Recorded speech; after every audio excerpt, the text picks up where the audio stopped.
ส่วนคุณลุงมากินเขาวทั้งนอกอาจสิพ่อแบบว่า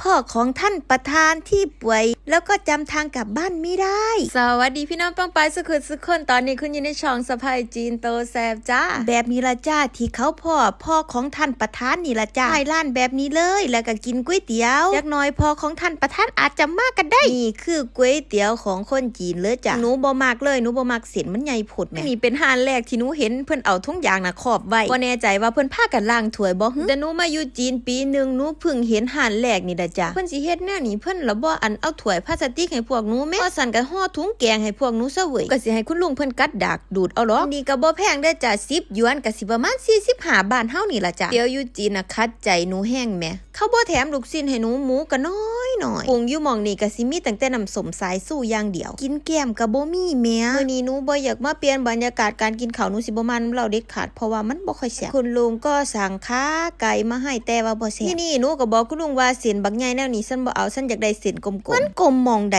ก็ใจคนจีนแต่บ่ถูกใจหนู